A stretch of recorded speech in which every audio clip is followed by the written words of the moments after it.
Hey guys, look, I'm so excited about this episode 4. Welcome to the oh Jesus, I'm so excited I couldn't even say the title. Young Wife Lifestyle in Christ vlog. Okay, so we took a poll and the lady said that they wanted to talk or hear about how do you know he's the one, and if he's the one, should you initiate the relationship. Now, I want to tell you a million times, I'm not an expert. I created this vlog because I love Jesus and I want to share the experiences and the things I learned through the Spirit in order to provide insight for someone else, one of my sisters. So let's get into it. Now, before I get started, I want to let you know this. My take on relationships are not about finding the perfect person. It is about finding the perfect fit. Hear that again. Now, before we do anything, we should always pursue God about the person that He has designed for us, because I believe that there is someone specifically designed for you, for your future, for your next, and for your heart. However, I want to go ahead and kill the notion that this person has to meet a list, that they're not going to have flaws, because that is impossible, because sis, you're not perfect. And the other thing I want to say is I'm going to speak on this from a partnership perspective. So the first thing I want to say or get into about how you know if someone's for you is, can you see a future with this person? And not just in imagery, not just in your imagination or in your mind, but realistically, can you see a healthy future, a healthy spiritual future, mental, emotional, professional, and family? A lot of times we can pursue people because, he smell good, he got a good job, he got money, he makes me feel good. But if you know what God has promised you, and you know the type of person that you desire to evolve into over the next 5, 10, 20 years, you know what God desires for you, can you realistically see this person being healthy for that? Each and every moment we change. I met my husband in 2007. I was in the 7th grade. I'm not the same girl. I'm not. You're not going to be the same person 10 years from now. You're going to grow. You're going to bloom. You're going to discover things about yourself, and so will that person.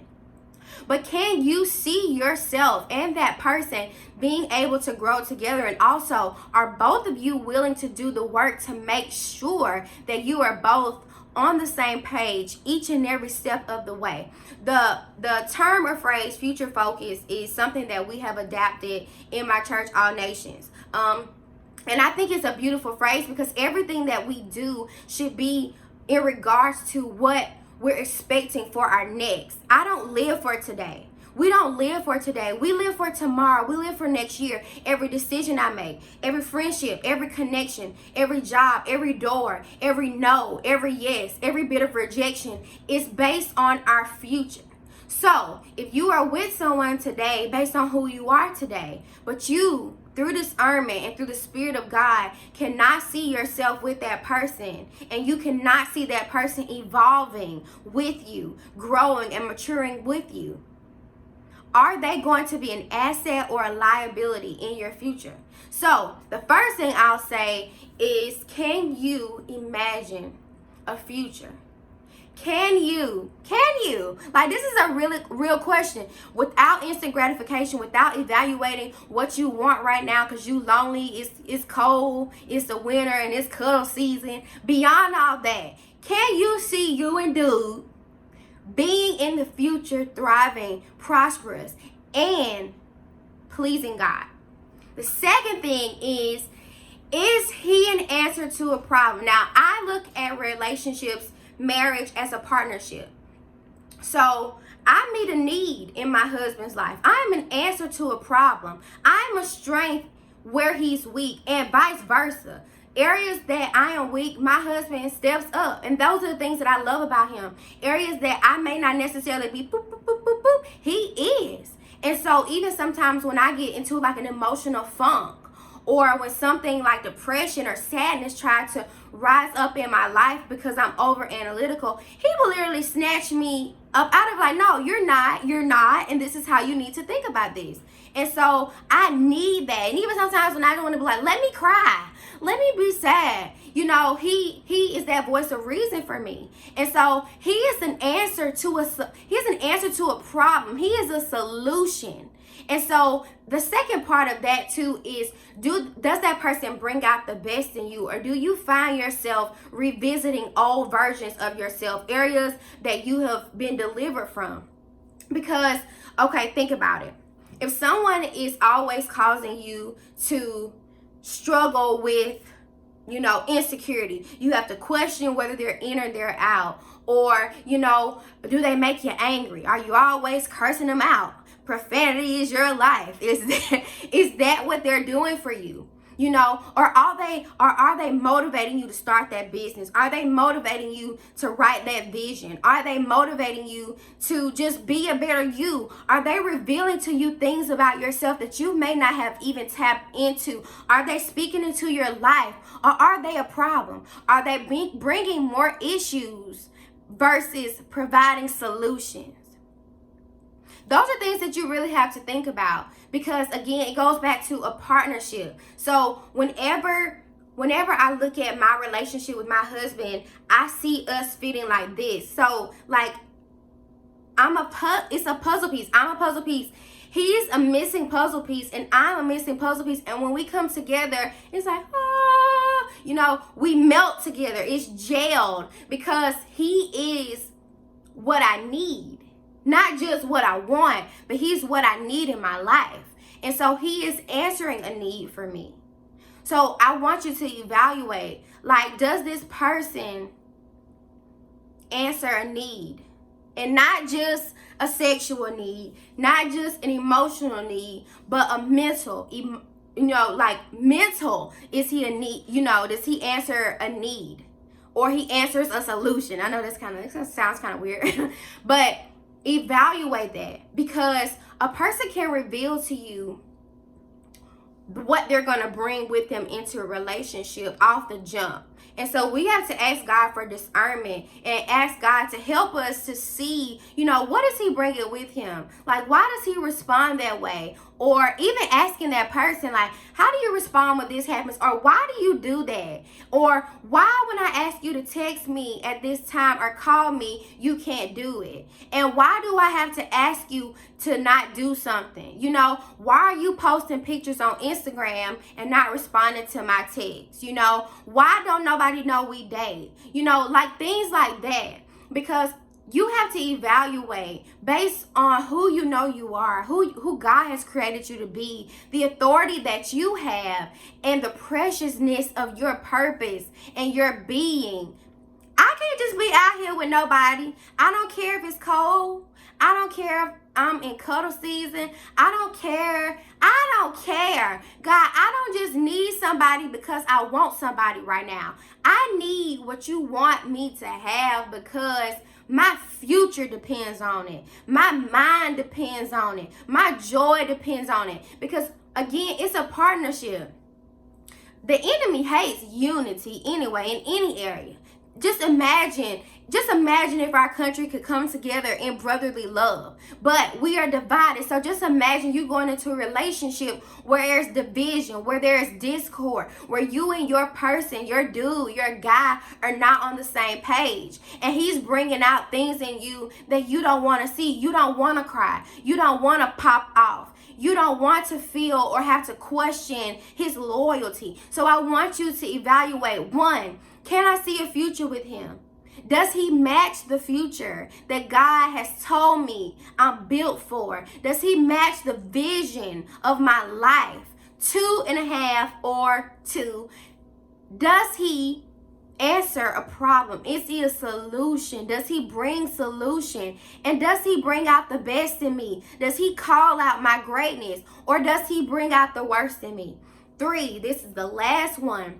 Okay, and I'm going to come from this from Ephesians 5:28. It says, love your wife as your own body. Now, a man will show you a lot in the the beginning stages. Now, people say honeymoon, but one of the dopest things I heard recently at this women's panel done by the Modest Mommy is you can't just pay attention to what a man says. You have to pay attention to what he ain't saying, because even what he isn't saying speaks volumes. So this is the thing.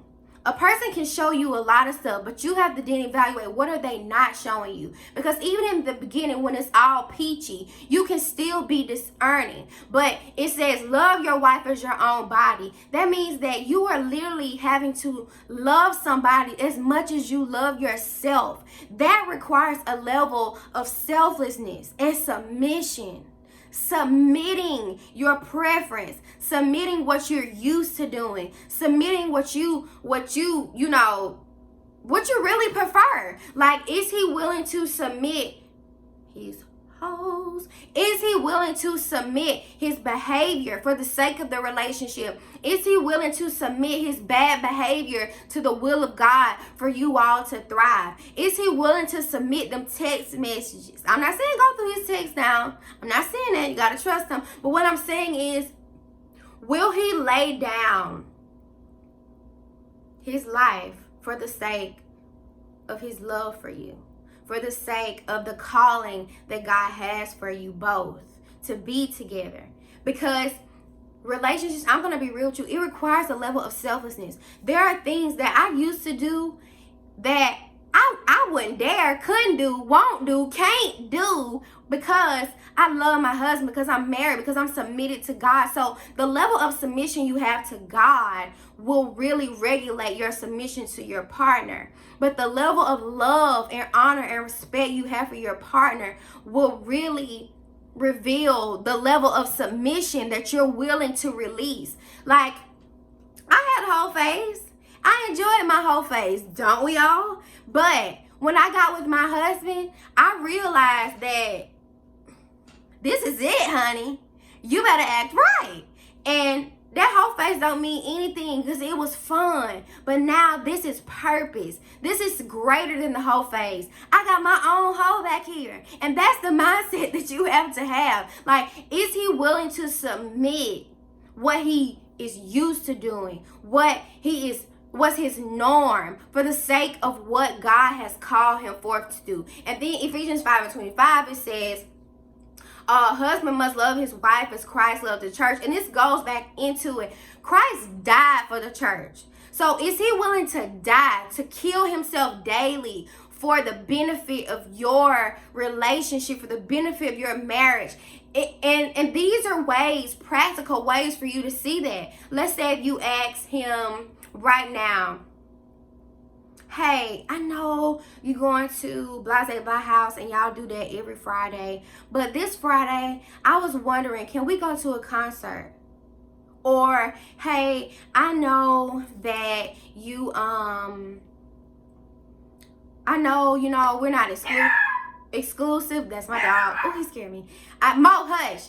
I know that we're not exclusive, but if we're moving into that realm, Mo, hush. Sorry.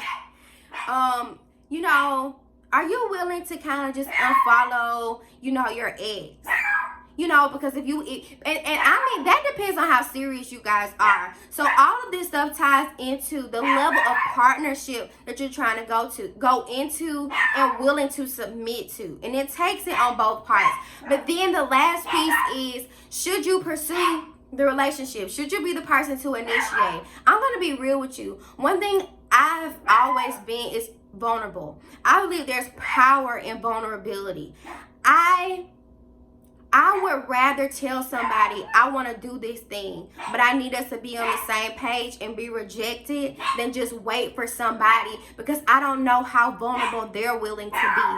So I'll say, if you felt from God or in your spirit or in your heart that you want to try it, go ahead for it. Go for it. Go for it. We have to be willing as women to sometimes not just wait, but say, hey, I like you. I want you. And if they say, I don't want that, then That's their loss. Wipe your hands with it. But I don't believe, you know, the Bible says a man that finds a wife finds a good thing. And I do believe that. But it's okay to vocalize how you feel. I'm not saying be an aggressive bear, but just gently say, hey, I'm interested. And I want to give this a try. These are my terms and my conditions. This is what I'm like, what I don't want. And let's go for it. So hopefully this was helpful, guys. I love y'all and thank you for tuning in. Bye.